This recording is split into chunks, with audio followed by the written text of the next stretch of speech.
আমি শুধু ওই ২ পয়সাটা দিয়ে রাখি, আমার ২ পয়সাটা। কারণ আমি এই ২৯ বছর মানে সকর্মক সাংবাদিকতার ২৮-২৯ বছরে আমি যেটা দেখছি সেটা হইল আমরা বিএনপি বুদ্ধিজীবী, আওয়ামী বুদ্ধিজীবী, জামায়াতি বুদ্ধিজীবী, জাতীয় পার্টির বুদ্ধিজীবী এরকম দেখি। একদম নিরপেক্ষ কাউরে আমরা আসলে দেখি না।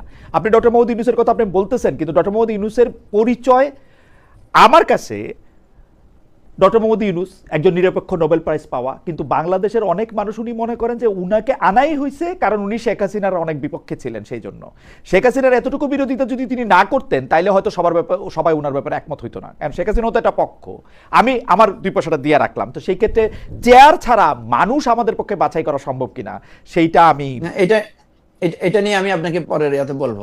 আনিস আলমগীর ভাই বলে আসুক, যে আমরা একটু আনিস আলমগীর ভাইকে শুনি। যে আনিস আলমগীর ভাই, আপনার কাছে কি মনে হয় যে তত্ত্বাবধায়ক সরকার ব্যবস্থা ফিরে আসলো, এটা ভালো হলো কি খারাপ হলো? জুলাই সনদের মধ্যে যেভাবে মঞ্জু ভাই বলতেছিলেন যে পাঁচজন মানুষ বা পরস্পরের নামের বিরুদ্ধে একটা কমন ফ্যাক্টর খুঁজে বের করা, এবং মঞ্জু ভাই কারেক্টলি বলছেন যে ২০০৫ সালে ব্যারিস্টার মওদুদ আহমেদ, আমি দর্শকদের উদ্দেশ্যে বলতেছি, ২০০৫ সালে ব্যারিস্টার মওদুদ আহমেদ যখন আইনমন্ত্রী ছিলেন তখন তিনি বিচারকদের বয়স বাড়ানোর একটা বিল আনেন এবং বিচারকদের বয়স ৬৫ থেকে ৬৭ করেন যখন বিচারপতি কে এম হাসান রিটায়ার করেছেন তার ঠিক পরদিন, যাতে উনি সর্বশেষ অবসরপ্রাপ্ত প্রধান বিচারপতি রয়ে যান। মানে এটা যদি তার আগের দিনও করেন তাইলে কিন্তু বিচারপতি কে এম হাসান ২ বছর বেশি প্রধান বিচারপতি থাকেন এবং তিনি সবচেয়ে যোগ্য বিচারক, এটা কারো কোনো সন্দেহ ছিল না। কিন্তু তিনি করছেন যেদিন বিচারপতি কে এম হাসান অবসর নিয়েছেন তার ঠিক পরদিন। তো সেই জন্য এইটা নিয়ে দারুণ রকম বিতর্ক তৈরি হয়। তারপরে বিচারপতি আপিল বিভাগের অন্যান্য বিচারককে এইটা দিতে, মানে এই পদ নিতে বলা হয়েছে কিনা সেই ব্যাপারে সত্য মিথ্যা অনেক রকম আমরা শুনছি।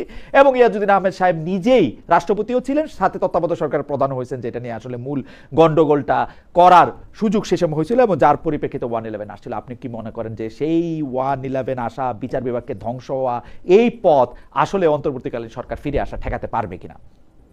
অন্তর্বর্তীকালীন সরকার ব্যবস্থা, তত্ত্বাবধায়ক সরকার ব্যবস্থা ফিরে আসা ঠেকাতে পারবে কিনা? এটা খুব কঠিন কোশ্চেন। আপনারা যেভাবে দুইজনই বলছিলেন যে আসলে আমি তো প্রথম দেখি যে কোন ব্যক্তিটা প্রধান হবেন, উপদেষ্টা হবেন, সেই জায়গায় যখন বাংলাদেশে একটার পর একটা যতগুলো এসছে সবগুলো নিয়ে বিতর্ক ছিল। আপনি যে বিস্তারিত বলেছেন হাসান সাহেবের যে বিষয়টা, উনার পরবর্তীতে যিনি এসছেন তখনও একই অবস্থা। তাকে বিরোধী দল যারা যারা সরকারে তখন ছিল, বিএনপি ওইভাবে ভালোভাবে নেয় নাই। বিএনপি মানে দেখা গিয়েছে যে যারা ইনকামবেন্ট ইয়েতে থাকে, যারা এক্সিস্টিং থাকে সরকারে, তাদের সঙ্গে তত্ত্বাবধায়ক সরকার বিমাতা সুলভ একটা আচরণ করে। এটা সবগুলোর সঙ্গে দেখা গেছে। এতে করে ইলেকশনের পরে সেই নির্বাচনটা গ্রহণযোগ্য হয় না। ওই ব্যক্তিগুলোর সম্পর্কে কথা ওঠে। এত এত প্রক্রিয়ার মধ্য দিয়ে ২০১১ সম্ভবত আওয়ামী লীগ এটা বাতিল করেছিল। বাতিল করার পর এটা নিয়ে আবার আমরা আফসোস করলাম যে কেন এটা বাতিল করলো। কিন্তু বাতিল করেও তারা যে একটা ভালো কিছু উপহার দিতে পেরেছে তা তো না। তারা তো যা কিছু করে গেছে সেগুলো নিয়ে এত কোনো মডেল দাঁড় করাতে পারে নাই। তারা যে মডেল দাঁড় করিয়েছিল যে মানে রাতের ভোট, তারপর একদলীয় ভোট, এই সবগুলো নিয়ে বিতর্ক প্রেক্ষিতে আবার আমরা পেছনে ফিরে যাচ্ছি। পেছনে ফিরে যেতে হলে প্রধান যে সমস্যা হবে সেই সমস্যা হচ্ছে যে এই দেশে নিরপেক্ষ লোক পাওয়া। খালেদা জিয়া খুব ভালো করে বলেছিলেন যে শিশু ছাড়া নিরপেক্ষ লোক নাই। এটা প্রধান উপদেষ্টা কি হবেন তার উপর যেমন একটা নির্ভর করছে, তার তার সভাসদ যারা থাকবে তারা কে নিরপেক্ষ। বাংলাদেশে আজকে কোনো নিরপেক্ষ লোক আছে, নিরপেক্ষ অবস্থান আছে? আপনি যে কোনো ব্যক্তিকে বলে নিরপেক্ষ অবস্থান থেকে কথা বলতে গেলে তাকে আবার ট্যাগ দিয়ে অন্য একটা দিয়ে দেওয়া হচ্ছে। এখন ঘৃণার সংস্কৃতিটা এমন ভাবে বিস্তার হয়েছে, তাতে করে তো কেউ নিরপেক্ষ অবস্থানে নিরপেক্ষ এই শব্দটাই উচ্চারণ করতে পারছে না। আপনি যদি এখন নিরপেক্ষ হন তাহলে বোধহয় আপনি হাসিনার লোক। আপনি যদি নিরপেক্ষ হন তাহলে আপনি আমারে সাপোর্ট করছেন না, কেমন নিরপেক্ষ লোক আপনি? আপনি আপনি যদি নিরপেক্ষ হন তাহলে তো ইউনূসের অপশাসনকে আপনার সাপোর্ট করতে হবে। আপনি যদি নিরপেক্ষ হন তাহলে বর্তমান সরকার যে চালাচ্ছে তাদেরকে সমর্থন করতে হবে। আনিস ভাই, নিরপেক্ষতার মধ্যে তো একটা কনসিস্টেন্সি লাগবে। আপনি যদি এখন যে অপশাসনের কথা বলে আপনি তার বিরোধিতা করতেছেন, সিমিলার অপশাসনের সময় আপনি আগে পরে বিরোধিতা করছেন কিনা সেটাও তো একটা দেখার জিনিস, তাই না? অবশ্যই সেই ট্র্যাক দেখতে হবে, হ্যাঁ, সেটাও দেখেন সেটাও দেখতে যে হবে। এই লোক এর আগের আমলে শেখ হাসিনার কোনো সমালোচনা করেছে কিনা। হুম হুম তো যদি দেখে যে না, শেখ হাসিনার সমালোচনা করে নাই, শুধুমাত্র ইউনূসের করছে, তাহলে আপনি বলতে পারেন। হুম কিন্তু আপনি যদি সমালোচনা করার অর্থ যদি এই বুঝেন, ব্যক্তিগতভাবে আমার সম্পর্কে মনে করেন সাংবাদিক, হুম যে আমি রাস্তায় নেমে শেখ হাসিনার বিরুদ্ধে স্লোগান দেব, হুম সেটা হচ্ছে বিরোধিতা। এবং আমার লেখালেখি কোনো বিরোধিতা না, আমার বলার কোনো বিরোধিতা না। হুম এবং আপনি আপনার জন্যই শুধু স্বৈরশাসন ছিল, হুম আপনার জন্যই শুধু শেখ হাসিনা একটা আতঙ্ক ছিল, আমার জন্য ছিল না। সো আমার টেকনিক্যালি আমাকে এগোতে হয় নাই, তা তো না। সবার ক্ষেত্রে যেটা হয়েছে, আমার ক্ষেত্রে সেটা হয়েছে। এখন আপনি নিরপেক্ষতা ধরবেন কি দিক দিয়ে, যে সে আদৌ সে মৌলিক বিষয়গুলো নিয়ে আপত্তি করেছে না কিনা, ভুয়া ইলেকশন নিয়ে আপত্তি করেছে কিনা, অপশাসন নিয়ে আপত্তি করেছে কিনা, এবং বিরোধী দল, বিশেষ করে বিরোধী দলকে যে নির্যাতন, বিরোধী পক্ষকে নির্যাতন, বিরোধী মতকে নির্যাতন, সেই ব্যাপারে তার মুখ খুলেছে এগুলা দেখেন, সেই হিস্ট্রি দেখেন, আপনি তাহলে আমার আপনি দেখেন যে পেয়ে যাবেন। আমার মনে হয় এখন যে আমি মনে করি যে প্রত্যেক ব্যক্তির ক্ষেত্রেও এরকম হবে, যে সে নিরপেক্ষ ছিল কিনা সেটা আগের হিস্ট্রি দেখে এবার দেখে দাও। কিন্তু খালেদ, সেই লোক পাওয়া খুব কঠিন। আপনি যতই বলেন 10 জন লোক আগামীতে নিরপেক্ষ ব্যক্তি নির্বাচন করতে পারবে না, যে কোনো কেয়ারটেকার সরকার আসুক, সে পারবে না। এটা তার জন্য প্রথম হিমশিম কিন্তু খেতে হবে 10 জন ব্যক্তি নির্বাচন কিন্তু করা। আনিস ভাই, আমার একটা হাইপোথিসিস আছে। সেই হাইপোথিসিস আমি দিছিলাম হচ্ছে 2023 সালে। আমার হাইপোথিসিস হচ্ছে বাংলাদেশের মানুষ নিরপেক্ষতার মধ্যে থেকে বাছাই করে আমি হয়তো পাইলাম না, কিন্তু শেখ হাসিনা যদি প্রধানমন্ত্রী পদ থেকে সইরা গিয়া অন্য যে কোনো লোককে প্রধানমন্ত্রী পদে বসায়া ইলেকশন করে, তাইলে এর চেয়ে ভালো ইলেকশন হবে এবং শেখ হাসিনা হাইরা যাবে। এটা আমার কাছে মনে হইতো যে শেখ হাসিনা নিজেও এটা জানতো। আমরা যদি প্রধান নির্বাহী পদে পরিবর্তন দেখতে পাই, অর্থাৎ বর্তমান ক্ষেত্রে জনাব তারেক রহমান যদি প্রধানমন্ত্রীর পদে বৈশা ইলেকশন করতে না পারে, তাইলে এত বড় ম্যানিপুলেশন করা সম্ভব হবে না, যেটা 14, 18, 24-এ সম্ভব হয়েছে। এখন এই জন্য এটা মন্দের ভালো নিয়ম কিনা, কারণ শেখ হাসিনা এটা খুব ভালো করে জানতো যে উনি জাস্ট চেয়ার থেকে সরলে, আপনি জানেন, আনিস ভাই, মঞ্জু ভাই তো আরো বেশি করে জানে, কারণ মঞ্জু ভাই সিস্টেমগুলির মধ্যে থাকে। একটা প্রস্তাব বোধহয় বিএনপি থেকে এরকমও গেছিল যে আপনারা সিনিয়র কাউকে, সংসদ সদস্য দলীয় কাউরে, যেমন তোফায়েল আহমেদ, যেমন আমু সাহেব, যেমন রাজ্জাক সাহেব, কাউরে একটা বসা একটা ইলেকশন দেন। শেখ হাসিনা ওইটাতেও রাজি হন নাই। প্রেসিডেন্টে দিয়ে ইলেকশন দেন, সেইটাতেও রাজি হন নাই। তো সেই ক্ষেত্রে চেয়ারটা পরিবর্তন হওয়াও অনেক গুরুত্বপূর্ণ ব্যাপার কিনা, আনিস ভাই আপনি কি মনে করেন? যে না, আমি আপনার সাথে একমত এই ব্যাপারে। এবং শেখ হাসিনা যে ফর্মুলা দিয়েছিলেন, উনি থাকবেন আর মন্ত্রিসভায় বিরোধী দল থেকে আনবেন, রাইট, এটারও কোনো পরীক্ষা হয় না। এটাও যদি পরীক্ষা হতো, তাহলে আমরা দেখতে পেতাম যে বাংলাদেশে একটা সিস্টেম কাজ করে। বাংলাদেশে এখন এমন এক অবস্থার মধ্যে আছে, আমরা কোন সিস্টেমটা যে কাজ করবে সেটা নিয়ে বিশ্ব ধূম্রজাল সৃষ্টি হয়েছে। এখন যেহেতু নাই, তাহলে আমরা সহ্য করতে হবে, অপেক্ষা করতে হবে।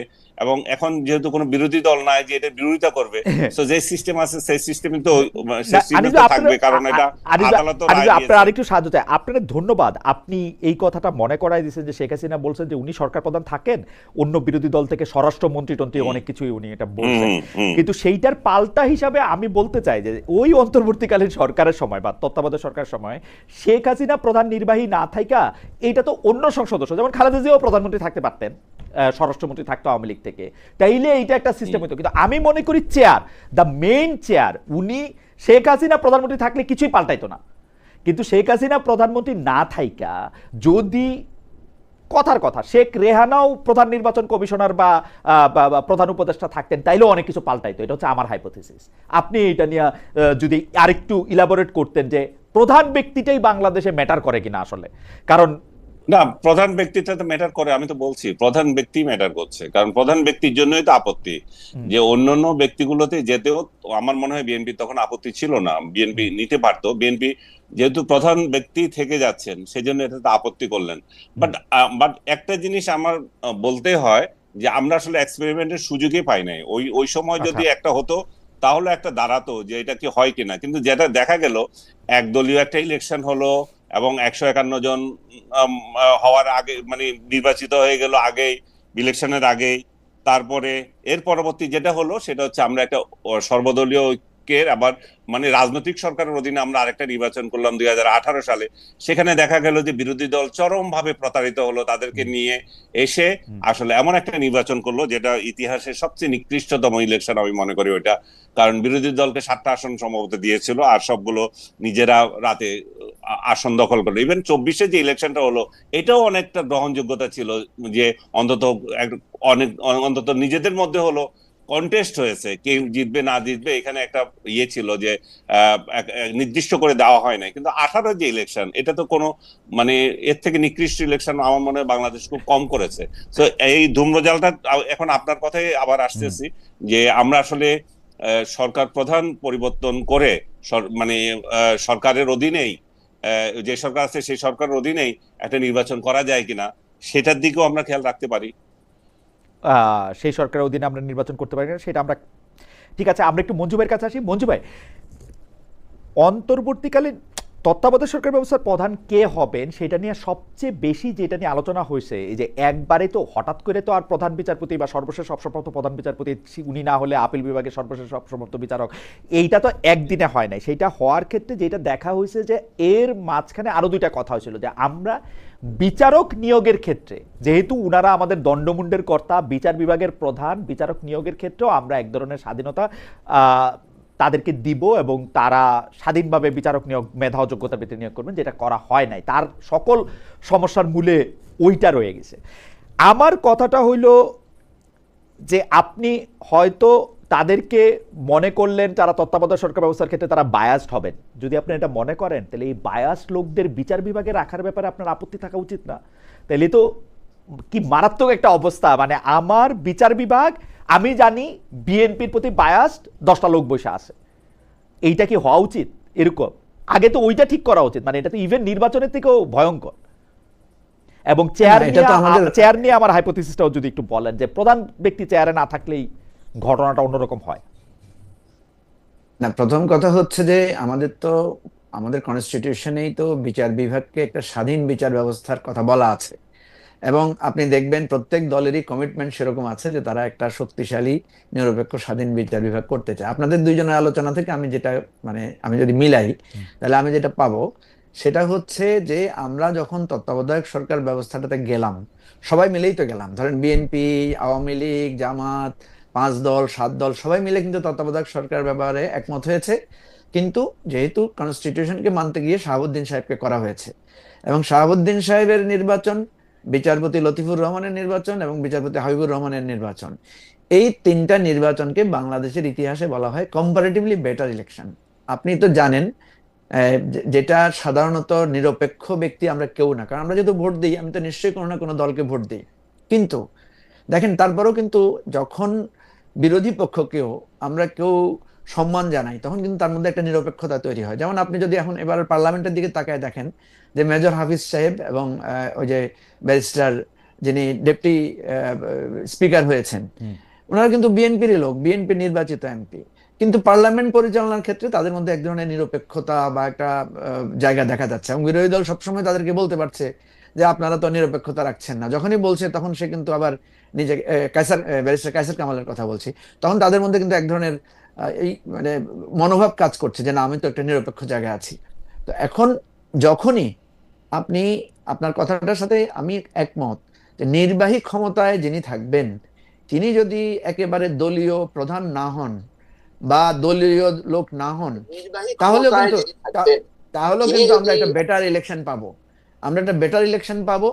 একেবারে ত্রুটিমুক্ত নির্বাচন পেতে গেলে আমাদেরকে টোটাল ইলেকশন সিস্টেমটাকেই বদলাতে হবে, এবং ইলেকশন সিস্টেমটাকে আরো প্রযুক্তি নির্ভর, আরো এই যে আমাদের যে গতানুগতিক নির্বাচন পদ্ধতি আছে, এই সমস্ত পদ্ধতিতে পরিবর্তন আনতে হবে। আর আপনি যেটা বলেছেন বিচার বিভাগকে, তো আপনি দেখেন এবারে অন্তর্বর্তীকালীন সরকারের সময় কিছুদিন আমরা স্বাধীন বিচার বিভাগকে একটু প্র্যাকটিস করেছিলাম।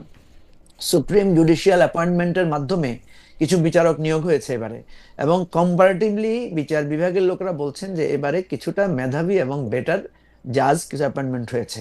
কিন্তু বিএনপি এসে কিন্তু এই আইনটাকে কিন্তু তারা বাতিল করে দিয়েছে। ফলে আমরা আবার শেখ হাসিনার নিয়মে চলে গেলাম যে বিচারপতি নিয়োগ এখন মন্ত্রণালয়ের মাধ্যমে সরকারের ইচ্ছাতেই হবে। সুপ্রিম জুডিশিয়াল অ্যাপয়েন্টমেন্ট কমিটি না মনে হয় যে আহ, বিচারক নিয়োগের ক্ষেত্রে মানে বাংলাদেশের বিচারপতি একজনই মঞ্জু ভাই, বিচারপতি হচ্ছে জি শুধু প্রধান বিচারপতি, বাকি সবাই বিচারক। রাইট তো বিচারক বিচারক, রাইট হ্যাঁ, বিচারক নিয়োগে প্রধান বিচারপতি এখন পর্যন্ত যা কিছু সংবিধানে আছে, প্রধান বিচারপতির সিদ্ধান্তই আসলে বিচারক নিয়োগের ক্ষেত্রে সর্বশেষ সিদ্ধান্ত। মানে কাগজে কলমে যেটা আছে, আইন মন্ত্রণালয় তাকে সাচিবিক সহায়তা দিবে। সাচিবিক সহায়তা দিবে মানে তার সামনে কয়েকটা নাম দিবে, ওই নামগুলির মধ্যে উনার যদি পছন্দ হয় উনি টিক চিহ্ন দিবেন, যদি পছন্দ না হয় উনি ছিঁড়ে ফেলে দিবেন। এই স্বাধীনতা উনার আছে। এরপরে উনি যাদেরকে নির্বাচিত করবেন, রাষ্ট্রপতির কাজ হচ্ছে প্রধানমন্ত্রীর সাথে মানে আলোচনার প্রেক্ষিতে ওইটাকে কার্যকর করা। হ্যাঁ, আমি যেটা বলছি সুপ্রিম জুডিশিয়াল অ্যাপয়েন্টমেন্ট কমিটি যেটা প্রস্তাব করা হয়েছে, এটা তো জি নিশ্চয়ই আপনি দেখেছেন। জি জি দেখেছি। যেটা যে অধ্যাদেশটা করা হয়েছিল, জি বিএনপি তো এটাকে মানে রাখে নাই, অর্থাৎ বিএনপি বলছে আরো বেটার ফর্মুলা করবেন। আমাদের আর্গুমেন্ট ছিল যেটা হচ্ছে এটা তো কিছুটা হলেও বেটার, এটা রাখেন, রাইখা এটাকে আপনারা আবার আরো ইমপ্রুভ করতে চাইলে নতুন করে আরেকটা আইন করেন। যাই হোক, আপনার সাথে আমি একমত যে শুধু তত্ত্বাবধায়ক সরকার ব্যবস্থার জন্য আমি বিচারপতিদের নিরপেক্ষ করার চাইতেও মোর ইম্পর্টেন্ট হচ্ছে আমার বিচার বিভাগকে স্বাধীন করা, আমার বিচার বিভাগকে হুম। নির্দলীয় নিরপেক্ষ সততার জায়গা থেকে একটা স্ট্যান্ডার্ড মানদণ্ডে করা। তো না না সেটা না, যদি আমরা করতে পারি। আমি একটু পরবর্তী প্রসঙ্গে যাওয়ার আগে আপনার কাছ থেকে একটা লাইন আমার শুনতেই হবে, যেটা আমি আসলে আনিস ভাইয়ের কাছেও শুনবো।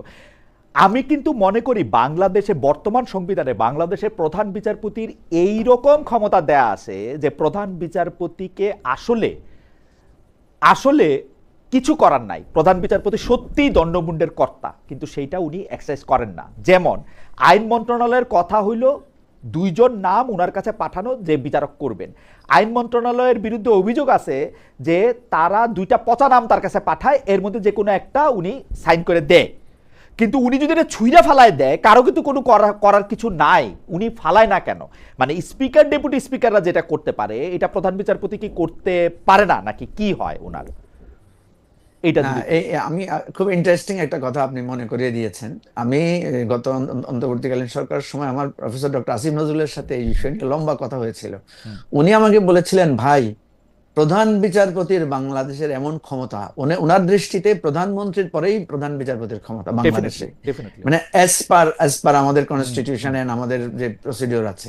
এখন সমস্যা হচ্ছে আপনি তো প্রধান বিচারপতিকেই বানাচ্ছেন নিজের আজ্ঞাবহ একজনকে, এবং তাকে নিয়োগের ক্ষেত্রে আপনি তো দেখেছেন প্রধান বিচারপতির সাথে মত মিলে নাই বলে বিচারপতি সুরেন্দ্র কুমার সিনহাকে কিভাবে শারীরিকভাবে হেনস্থা করে তাকে দেশ থেকে বাধ্য করা হয়েছে।